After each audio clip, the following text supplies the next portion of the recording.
আপনি যদি পৃথিবীর মাটিতে দাঁড়িয়ে গর্ত খুঁড়তে শুরু করেন, তাহলে কি একসময় অপর প্রান্তে পৌঁছে যাবেন? আচ্ছা, পৃথিবীর কেন্দ্রে কি আছে? সেখানে যাওয়া সম্ভব? এই প্রশ্নটা ছোটবেলায় অনেকের মাথায় এসেছে। তবে সেই ছেলে মানুষই ভাবনাকে বাস্তবে রূপ দেওয়ার চেষ্টা করেছিলেন একদল সোভিয়েত বিজ্ঞানী। কি হয়েছিল তার ফলাফল? সময়টা 1970 সাল। ততদিনে আমেরিকা চাঁদে মানুষ পাঠিয়ে তাক লাগিয়ে দিয়েছে বিশ্বকে। তখন কিছু সোভিয়েত বিজ্ঞানী ভাবল, ওরা আসমান জয় করেছে, আমরা পাতাল জয় করব। পৃথিবীর কেন্দ্রে কি আছে সেটাও জানা দরকার। প্রশ্নের উত্তর খুঁজতেই শুরু করলেন এক অদ্ভুত পরীক্ষা। 1970 সালের 24 মে কোলা উপদ্বীপে শুরু হলো গর্ত খোঁড়া। লক্ষ্য পৃথিবীর কেন্দ্রে পৌঁছানো। এই গর্তের নাম দেওয়া হয় কোলা সুপারডিপ বোরহোল। ভূগর্ভ 3টি ভাগে বিভক্ত। একদম উপরের অংশকে বলে ক্রাস্ট, এরপরে ম্যান্টেল, তারপর কোর। সোভিয়েত বিজ্ঞানীদের প্ল্যান ছিল যতদূর গর্ত খুঁড়ে যাওয়া যায় ততদূরই যাবেন, এরপর যা হয় হবে। অনুমান নির্ভর তাত্ত্বিক আলাপ থেকে বের হয়ে নিজ চোখে দেখবেন সবকিছু। কাজকর্ম এ পরিকল্পনা মাফিক। আনা হলো তেল গ্যাস উত্তোলনের জন্য ব্যবহৃত ড্রিলিং রিগ ইউরালমাস 4E। খননের শুরুতে গর্তের ব্যাস ছিল 9 ইঞ্চি। 7000 মিটার গভীরে যাওয়ার পর সমস্যা দেখা দিল বিভিন্ন যন্ত্রাংশে। প্রয়োজন পড়ে আরও উন্নত প্রযুক্তির। ইউরালমাস 4E এর পরিবর্তে ইউরালমাস 15000 ব্যবহার করে খনন কাজ চালানো হয়। কেটে যায় কর্মব্যস্ত বেশ কিছু বছর। সব ঠিকঠাকই এগোচ্ছিল। 1984 সালে আবার বিপত্তি। প্রচণ্ড তাপমাত্রা ও চাপে ড্রিল স্ট্রিংটি পাইপ সহ ভেঙে কূপের ভিতর আটকে যায়। তবু থামেনি গর্ত খোঁড়ার কাজ। ড্রিলিং রিগ তখনও সচল থাকায় আরেক শাখা দিয়ে কাজ চালিয়ে যান তারা। 1989 সাল পর্যন্ত 12,262 মিটার পর্যন্ত খুঁড়তে পেরেছিলেন। 12 কিলোমিটারের বেশি গভীরে যাওয়ার পর বাড়তে থাকে সমস্যা।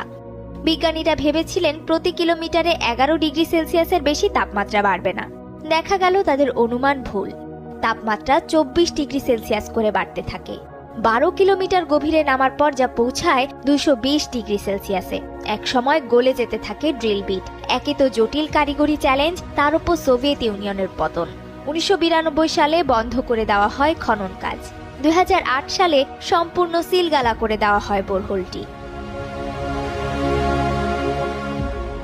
এত বড় এক্সপেরিমেন্ট বৃথা গেছে এমন নয়। খোঁজ মিলেছে পৃথিবীর বহু রহস্যের।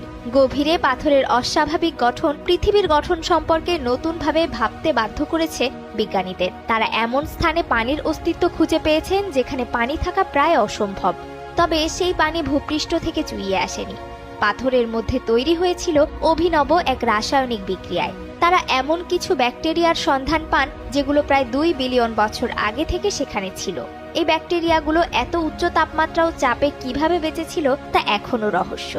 বিজ্ঞানীরা গভীরে স্বর্ণের সন্ধান পেয়েছিলেন, যদিও এত গভীর থেকে স্বর্ণ উত্তোলন প্রায় অসম্ভব। এছাড়া পাওয়া যায় বিশাল ঘনত্বের মিথেন গ্যাস। এই প্রকল্পের সাথে 1 এপ্রিল এক গুজবও ছড়িয়ে পড়ে। কিছু মানুষ দাবি করেন এই গর্তে মাইক্রোফোন নামানো হয়েছিল, যা থেকে ভয়ঙ্কর চিৎকারের মতো শব্দ রেকর্ড হয়েছিল। আর এটা নাকি নরকের শব্দ। একে বলা হতো ওয়েল টু হেল। যদিও বিজ্ঞানীরা বলেছেন এর কোনো ভিত্তি নেই। বোরহোলে কোনো মাইক্রোফোনও নামানো হয়নি। যদিও কিছু বিস্ফোরণের শব্দের মতো তারা শুনেছেন, তবে এ গুজবের সাথে তার মিল নেই।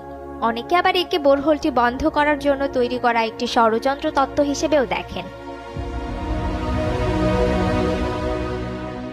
পৃথিবীর সবচেয়ে গভীর খাদ হচ্ছে ফিলিপাইনের কাছে মারিয়ানা ট্রেঞ্চের চ্যালেঞ্জার দ্বীপ, যার গভীরতা প্রায় 11,000 মিটার।